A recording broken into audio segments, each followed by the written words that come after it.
Hey everybody, it is Friday. My name is Starr Dunigan. I'm with the Black Magic Project, and I am here today with Karneshia Shantel. She is just this fabulous woman, y'all, so empowering. So basically, I actually met Karneshia when a couple of years ago, and I was just awed and amazed by her. Basically, she was born with spina bifida. I hope I pronounced that correctly. Yes. And basically, she was born. It's a birth defect, basically that affects your spine. So she's in a wheelchair, but that wheelchair does not hold her down. She is fiercely independent. She's a model. She is Miss Wheelchair Alabama. She became Miss Wheelchair Alabama in January, and she's also an athlete. She plays basketball, and so we're going to talk to her a little bit about her life and how she plans to inspire other girls just like her. And so, if you guys want to ask her any questions, you can put it in the comment section because we are ready to hear from you. So, Karnisha, can you tell us a little bit about spina bifida and what it is? Spina bifida is a birth defect that is congenital. So it affects your spinal cord where there's a hole in the spinal cord, Mm, and there are different types. No two cases of spina bifida are the same. okay. So mine affected my lumbar region, and once they went in to prepare the spinal cord region, that's when I lost feeling in my legs. Oh, so you've been on all your life, I'm assuming. I'm sorry. You've been in a wheelchair all your life, I'm assuming. Yes. I got my first wheelchair when I was 3.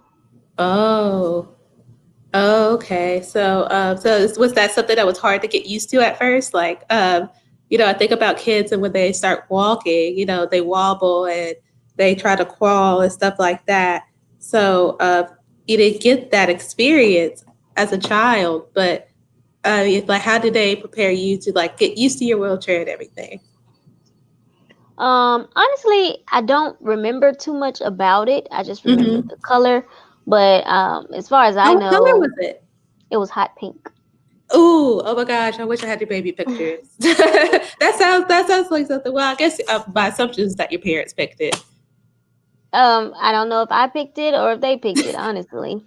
But all I know is that was the only life I knew. So I'm guessing I just adjusted to whatever was placed in front of me.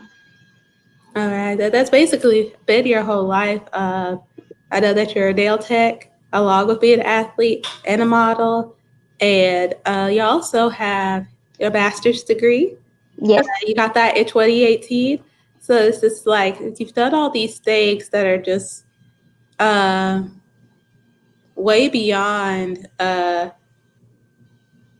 what people view our society as disabled, which I hate to use that term because it just sounds like, that's kind of putting you in this box and it's just like it's so loud and larger than life. Mhm. So when you were little, like how did like your classmates kind of treated you as, the student who was in a wheelchair? Like was this something that they were used to seeing or In my town, I was the only person and they used the wheelchair at the time.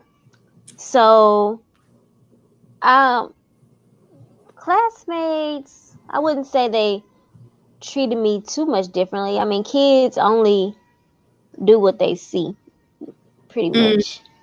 So, I mm-hmm. had friends. I had friends in school. It wasn't until you get older until kids start realizing that things are different. And Yeah. Was there like did you have a period where it's like, oh, I'm different than some kids? Like how did that go? And when did that start to happen?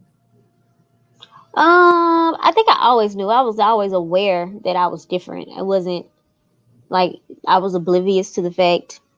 But I mean, I just had to go about life the best way that I knew how. So I guess I asked it wrong. Like instead of like, you were different, like kids see like, oh, okay. Like did you ever face any bullying or anything else like that? Yeah, I mean, once you get into middle school and kids start getting older, they'll treat you different. They did treat me different sometimes. It was a few who were still cool, but yeah, you get your occasional bully here and there. Oh, okay. So, well, I was wondering, you have this kind of like infectious spirit of independence and confidence. Like I see it in your photos. And I wondered like who kind of birthed that spirit for you or molded that spirit for you? Um, I honestly don't know where that came from. I guess I could contribute that to my parents, specifically my father. He never treated me like I was not, like I had a disability or anything. He always encouraged me to do what I wanted to do. Mm-hmm. So I just didn't feel like anybody could tell me what I couldn't or what I shouldn't be doing. Yes, that's one of my favorite. One of the things I like to say in life: the only person who can tell me what I can and cannot do is me. And Mhm. so if anyone tells me like, "Oh well, I don't think you can do that," it's like, "Well, you don't. So it's not your life, so I'm gonna go ahead Right. and do it." You know. Right. And so this is actually how Black Magic became to be. Is that it's just like I wanted to interview all these people who are doing great things in the Black community and empower and inspire the Black community. And you Mhm. definitely caught my eye just so many years ago. So I'm go ahead and do you by telling me like of a memory of your father like empowering you to do whatever you set your mind to it? Hmm. Um. Let's see. I know in school I always wanted to do what the other kids were doing, even though the school was always trying to keep me from doing these things. For they like to throw the word liability around all the time. Ew. Um. So I Sounds like you're remember like an wanting, object. huh? Well, you said the word liability. It's just like sounds like you're an object and not a person. Right. Yeah, like I could injure somebody or whatever the Yeah. case may be. Um, so my mom also had a big role in these things because whenever there was something I wanted to do in school, she was always the first person down at the school board fighting for me to do whatever it is that I wanted to do. And my daddy was just like, "Don't let these people tell you, you know, what it Yeah. is." Um, I tried out for cheerleading, tennis, all types of things. And I might Oh, not have made it, but I yeah. was encouraged the whole time. So I'm interested to hear. I mean, I can see the tennis because I just think you still go around and like swing a racket, but cheerleading, like, how did that experience go for you? Like, what year was that? Was that high school, middle school? That was junior high. And it was fun. For me, I think the most challenging thing was realizing the fact that I don't got very much rhythm. Oh, So I oh, don't even think it was the wheelchair for me that could have held me back. I couldn't keep up with those moves they were trying to teach us. oh, okay. And then he also is like, it's the moves that then you have to like um be all coordinated, and Yeah, it's like, okay, it's like 5, 6, 7, 8. it So was it was okay. way more challenging than I thought it would be. I was looking at the glamorous part of it all. Oh, okay. So the clothes and like the sparkles and stuff The like that. clothes and the cheering and just being on the football field looking cute at the time. Oh yeah, yeah. So sounds like fashion was always kind of like on your mind even when you were younger. Is that true? For the most part, I always wanted to go shopping. I always wanted to dress the way that I felt most comfortable and what looked good to me. Cause Mm, I don't know, I feel like my style it might not be unique to other people, but I feel like it's unique to me. Just describe your style to me. Like, what type of clothes do you like to wear? Is it all colors or is it all like what I've seen you is like I see it more color. I rarely see you like in just all black or anything else like that. It's always kind of I like, do like colors. I love to wear colors. Like now. I will wear all black. All black is it depends on what where we're going or Who did? whatever. Yeah, what the mood is, but I like a lot of color. I like to be comfortable. I will Mm, dress up some workout clothes and call it a day. mhm. So it just depends on how I'm feeling for the day. But I guess Right. my style would be like street style mostly. Like urban wear, kind of, sort of. Yeah. Oh, okay. So, is it more along the lines of like? I guess it's like just how you feel it, what your soul is telling you to wear. Mhm. Okay. Absolutely. Okay. So, what captivated you about like the fashion industry? Like, were you always like watching the fashion shows and stuff like that? You know what? No. I was not. I was always watching some type of um either music video show or an interview or basketball. I wasn't even into the fashion shows and things like that. Oh, okay. So, basically, this is something that you kind of your whole like fashion career. This is something that you kind of molded and created like on your own, like from your scratch. Like this is what I want it to look like. Yeah, yeah, it was more so like I don't see many of people with disabilities in the media. I don't see what we look like, what we represent. So I wanted to get out and show, well, this is what I look like. This Yeah. is what I represent. This is what Mm. I feel like I would have wanted to see when I was coming up on TV or in a magazine or something like that. Right, right. You wanted to like show that like there's not one beauty is not a monolith. Like there's Mm-hmm. many different parts of beauty. We all have it. We just got to let those parts of ourselves shine. Do I say Yes. that correctly? Okay, okay. I Yes. got you. I got you. So I know you have your master's degree, so you also have a bachelor's. And one of the great things that I learned about Karneshia, y'all, is that we also went to the same college. I don't think we went at the same time, but we both went to Ole Miss or the University of Mississippi. So hotty toddy, everybody. Hotty toddy.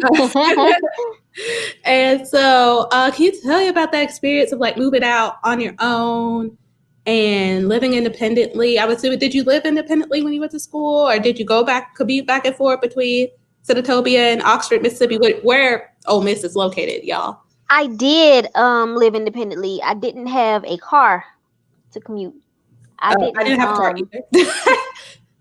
We made I it work didn't though, actually so I understand.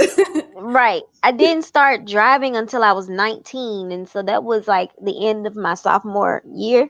Uh huh. So Oh, okay. I lived on campus the first 2 years. I was happy to start my completely independent living Mm, journey or whatever. Um, at first, it was a shocker. It mm, wasn't more of a culture shock, just like a personal shock because I was used to being at home with my folks and getting right. help if I needed it. But I got used to it and I started to love it. I Mm, really like living on my own. okay. We did have a question for someone in our audience. Uh, Mhm. Before we get to that question, I wanted to know what was like the hardest like transitioning thing to do, like transitioning to your from your living with your parents to living by yourself. I think the hardest part for me was always being around somebody and then being around nobody. Oh, like the isolation. That's what I Yeah, can say that. yeah, and I didn't know what being an introvert was back then or Mm-hmm. extrovert, but I'm definitely one of those introverted extroverted type of people. So it's Same, like I same. liked I was very social, but I didn't really have anybody to be social with until I started, meeting some people and that was hard for me to I was more shy than I am now, put it like that. Oh, okay. So, just try to like get out and meet people. So, how did you like blossom into your what you felt like is your true self? Like, what kind of made you come out and stand out more? I don't really think I blossomed into my true self until after college. I Oh, think I did a lot of trying to fit in college, or just trying to get through my years the best way that I felt like I could do it. And I don't think I figured out who I really was until I left. so like left and came to Birmingham. Hmm. Okay. So, what made you decide? Oh, well, how did you try to fit in? Do you mind telling me those stories? Just I was a party animal, Oh, and yeah, now, Oxford can be a little yeah, much of a party city, especially the square there. it was cool. It was fun at the time, but I'm not gonna say that's not who I really was, because I mean, because at the time, I guess I was having the time of my life. But I also know who I am as a person, as far as I am serious about my work and the things that I want to get done and stuff like that. And I didn't take school serious. I didn't take Mm, um I don't even know if I took life serious at the time.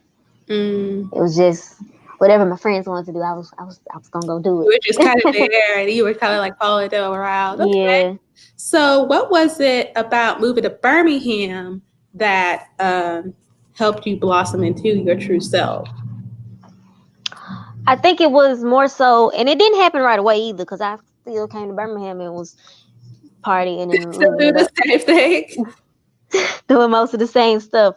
So it didn't happen instantly. It's just that that's when I saw me starting to try to figure out what made me happy, what I like to do, and things like that. Mm, Um, so I think it was being uncomfortable really pushed me into figuring myself out, because of course, when I moved here, I was going back to another college.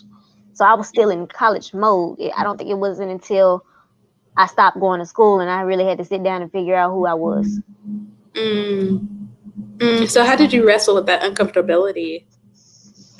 A lot of long, long nights in contemplating thoughts of, what do you like, Karnisha, or I call myself Nisha. What do you like? What is it that you want to do? What is it that makes you happy and thrive and all of that? So that's Right. when I stepped into the person people see today, Today? or So, rolled like, what into was it. what did make you happy? What did make you thrive? And then how did you follow that plan? Like, how did you make that plan? Because I know a lot of people. I feel like everyone goes through a self discovery period, and it's all at Mhm. different times in our lives where we decide, okay, this is who people think I am, Mhm. and they kind of create it for me. But who do I want to be? And like, what do I need to do to make that happen? You know? Right. I was. It started with my faith and figuring out, really, really diving into my spirituality more. It Yeah. started there, and then it was, well, okay, so what do you do in your free time? What is it that you spend your most time on when people aren't around? And Mm-hmm. that was researching. That was researching the entertainment industry and um, artists. I really like the media and stuff like that. So I was like, all right, so what can you contribute? What can you do that's going to make you happy? And I started with fashion and beauty, and it just butted into a bunch of different things from there. Okay, so I'm gonna go ahead and ask the question from MB Gaines. Okay. So she said, Karnisha, are there ways that local places in town can ensure that their businesses, restaurants, shops are more accessible? Is there something something that the city of Birmingham can do specifically? Is there something that Birmingham can specifically work on to make things better for folks who are differently abled or for folks that can or that use a chair, a walker, a cane? I think there's always room for improvement. The ADA does have specific guidelines on businesses and the way that accessibility should work. Right. But there's always loopholes around certain things in businesses. If you call businesses out on certain things, they're quick to pull out those loopholes on why they don't have to. Um, Those loopholes that you've heard. like this is an old building. This people's favorite thing to say. This is an old building, Uh-huh. and That you could definitely um, renovate. it can be renovated. You know, Right. or for me, when I notice an issue, I will reach out to the owner or the manager or the owner of the place to try to set up a meeting, talk to them about what I feel like should be done, and I say treat everyone. I mean, you shouldn't expect us not to be there. That's the thing. They don't Right, expect us to right. come. We exist too. Right. Yes. So, I say you treat everything on a case by case basis. What works for me might not work for someone else with a different type of disability. Mm-hmm. So it's really me and people like me stepping up and using our voices when we see things that are not right within the city. I'm still learning ways to correct certain things. Mm. So I don't have all the answers, but I am trying to get there. Okay. So like I know that like because I follow you on Facebook too. Like I remember you going to a concert and like you couldn't see the artist. Hmm. And that But happens that, more than people think. yeah, and I just like so you mean to tell me there's like not a section that you could go to? Like how would people like report stuff like that if they do notice these things, or is that something that you're learning?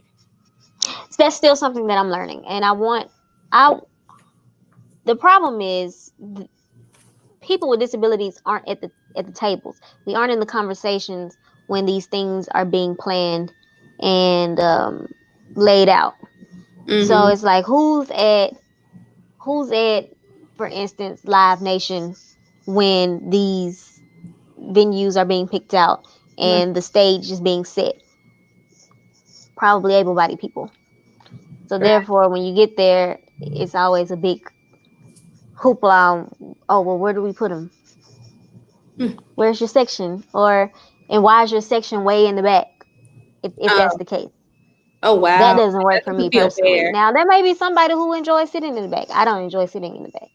Right. You want to be out as well. If you said to your party, it's like I want to be in excitement. I want to Hmm. feel the crowd just like everybody else. Exactly. So, but we're gonna go ahead and get into your fashion uh, career. So, can you tell me about like the what inspired you to do your first fashion show, and where was it, and how did it go? Um, at the time, a friend with a clothing brand reached out to me and said that they wanted me to model for their brand. That Mm-hmm. was, I think it was like 2015, 2016, something like that. So I gave it a shot. Um, I liked it. I was very nervous, but I enjoyed myself, and I realized that was something I wanted to keep doing. Mm-hmm. And I was already like taking pictures here and there, but I wanted to decide I was going to take more pictures, start putting myself out there more, promoting and marketing myself accordingly, so that I could get these things done, and people will start reaching out to me more to represent them. Okay. And, and So, after those years of work, it's starting to pay off. okay, was that in Birmingham? That was in Okay. Birmingham. Okay. So, I'm assuming that was like what a couple years ago. Um, it's about 5 years ago now. Oh, okay. So, when you first went down that runway, like what? Who did you want people to see? What did you want people to get out of seeing you? I wanted people to realize that there's not one specific standard of beauty. There's several, and we've got to stop conforming to uh, what the world says is beauty and who should be seen. Mm. So, what is beauty to you? Beauty to me is owning whoever you are, whatever you look like, whatever you come with. It's truly in the eye of the beholder, and it starts within. To me, And so it's just like this is my vibe, and it's just like this is how I carry my vibe, hmm and I want you to respect that. absolutely. Okay. So, before we get into, oh wait, so I've heard that you've been in like about 8 fashion shows, modeling shows. Hmm. Which has been your favorite? My favorite shows, I still feel like today, are the shows that I do with Magic City Fashion Week during Okay. Classic Weekend.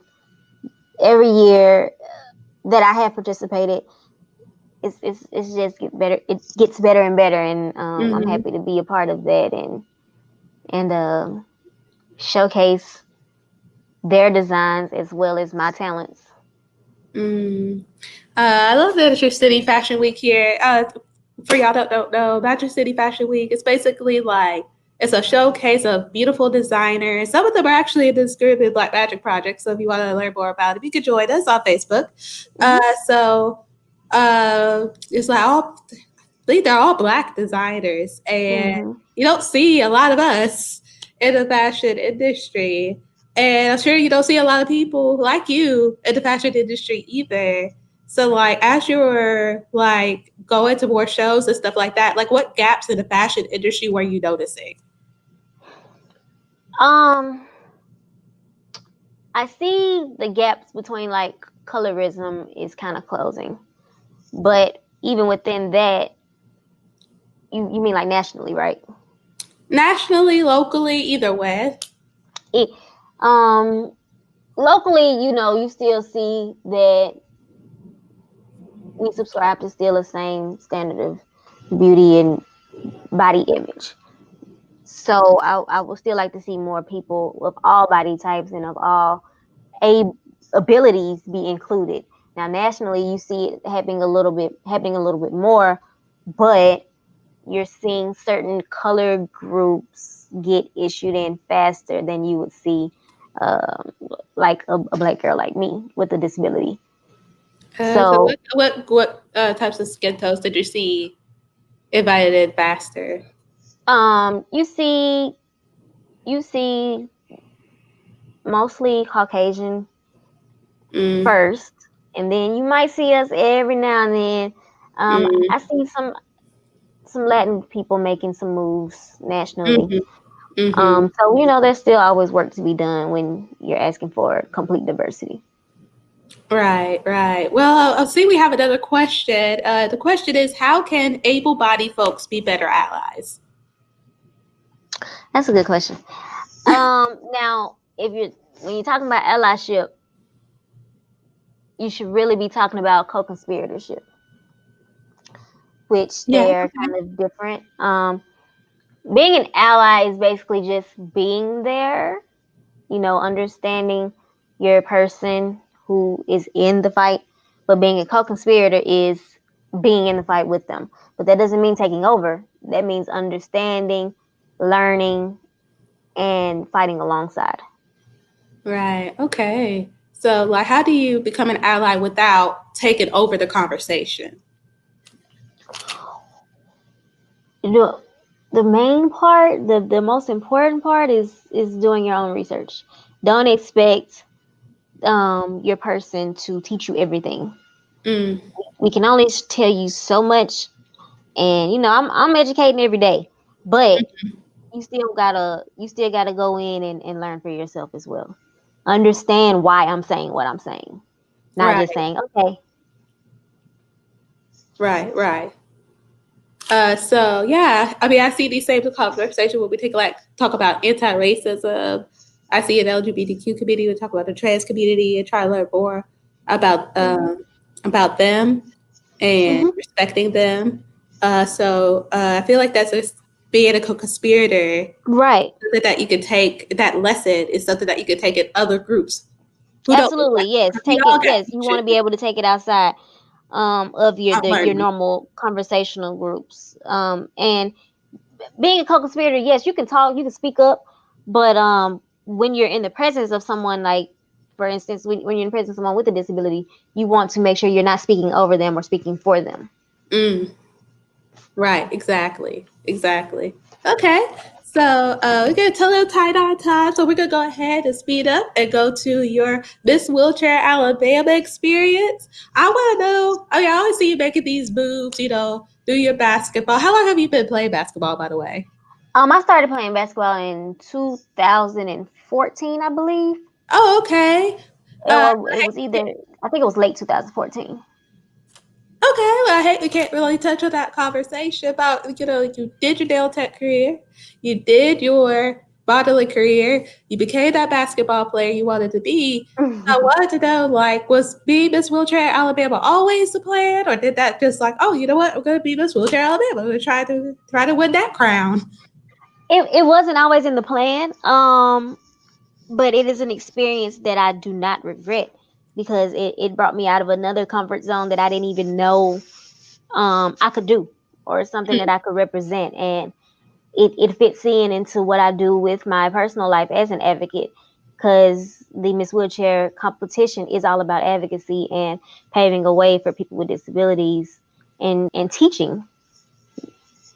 So I'm thankful that I stepped out and decided to do it. It definitely wasn't in the plan, but I think it was in God's perfect plan. Yeah, I know it's like an annual competition. So, Hmm. like, how did it catch your eye? It caught my eye. I was reached out. A couple of people reached out to me to apply Mm-hmm. for the competition, and I shot it away so many times. I was like, nah, this isn't for me. I don't want to do it. I don't want to do it. And one day I just was like, you Oh, know why what? was that? Let's do it. Like, so you said it brought you out of a comfort zone. So, like, what was that comfort zone? The comfort zone for me was not. I never felt like I was that type of person to compete for something like that. Uh huh. So it just I just never saw myself doing that. So that was just a whole other thing that uh, You it, mean it like a pageant person? Is that what you're talking about? yeah, but we Oh, don't they okay. don't call it a pageant. We call it a competition. But yeah, Oh, okay. Okay. I never thought I was a pageant person per se. No, what was a pageant person to you? Even though I know it's a competition, but what was like a pageant person to you? Like, is it? Like extremely glamorous. You don't think you're glamorous? I You are glamorous. You're fabulous and glamorous to me. But okay, go on. mean, Sorry. I know that now. I know that now, but at the time I was like, I am rough around the edges. Like that is not me. But I guess it is. So you discovered your own like version of glamorousness. I always felt I like did. words like fabulousness and glamorousness and magical and all that other stuff. Like it's a term like defined by you, as a person. Yes, it is. It is. It really is. And I know that now. So I what does know your that now. glamorous list look like, and how did you bring that out during the competition for Best Wheelchair Alabama? What did mine look like or what did I think it looked like? Oh, this is interesting. Okay, answer those questions. I mean, because all I could go about was what I ever saw on like uh, TV and the Miss America pageants and the things like that, and I was like, I'm not those girls. But what it actually was, it was all about advocacy and speaking up for yourself and speaking about something that's important to you and your platform. So it tied in the fashion, which I enjoy, with the speaking up about things that actually matter. So it was a whole different perspective that I had to grasp. okay, so how did you? So since I know you don't really uh, have any like pageant experience, like how did you prepare for the competition? At first, on my own, all I did was get my gown together and I got my platform speech together. And I thought, all right, I think this is all I need to do. But once I got down there, it was a weekend event. So once I got down there, it was so much more than that. It was Yeah, um, it was preparing yourself mentally. It was getting to know the judges. It was getting to know your competitors, and it just became this whole like bonding experience and learning experience. So it was a lot of preparation. That was Yeah, just much more than me getting my gown together and getting my speech together. right, exactly. So, like as the competition was continuing, like what was your thoughts going through your head about winning and um, getting that crown? I didn't I didn't too much focus on winning. Oh, okay. I was just focused on not choking. Uh, Like that's all I wanted to do was get out there and do my best. I wasn't thinking that, oh, I could actually win this. I wasn't thinking about that at all. I just wanted to do what I came to do. right. So how did it feel when you actually won? Um Better than I expected. I had never I'm not a crier. I was Yeah. crying. I was boohoo crying. So I was like, this The meant more to me waterworks than came. Yeah. all the water works. So that meant more to me than I anticipated meaning to me.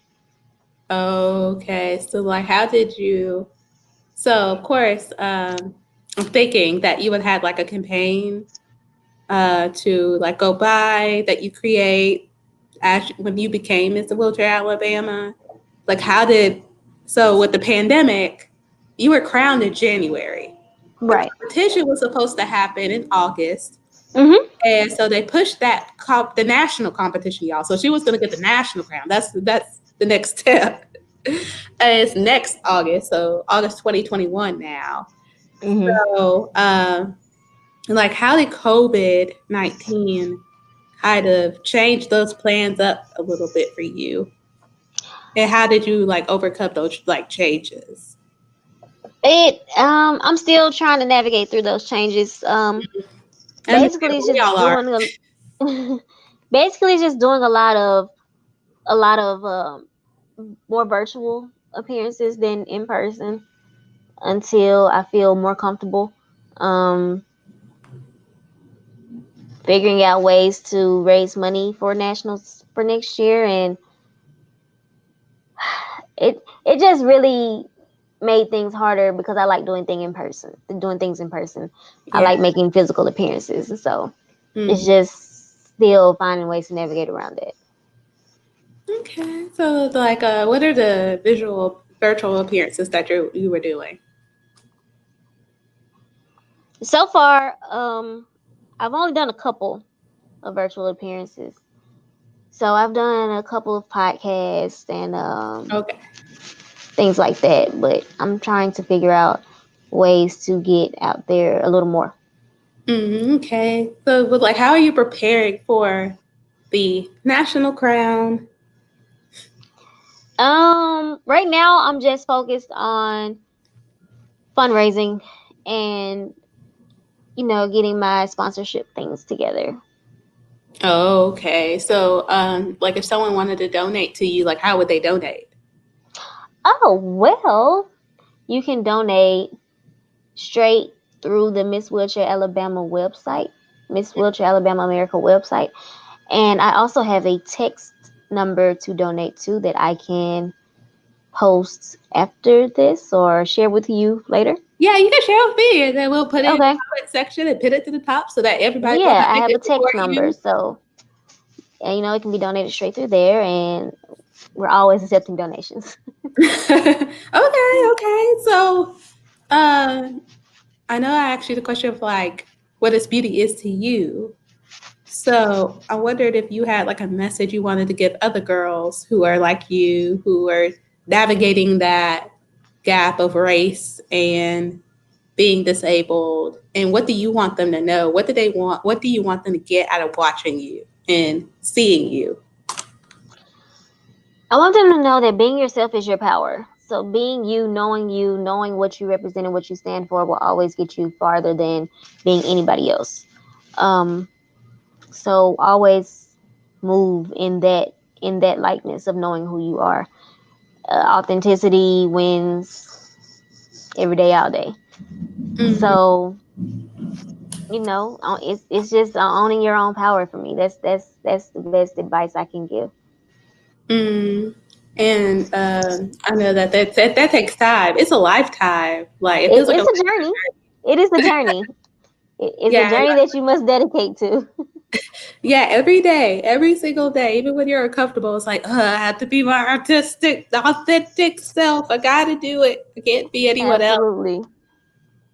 So, all right, well, Karneshia, we love having you here. I love seeing all the work that you do, and I hope that you keep on being you, just as powerful you. And for the rest of the group, well, I'll see y'all later. We're doing lives every second Friday of the month now.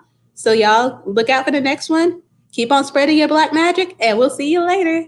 Absolutely. Thank you for having me. Thank you so Thank you much. so much for coming.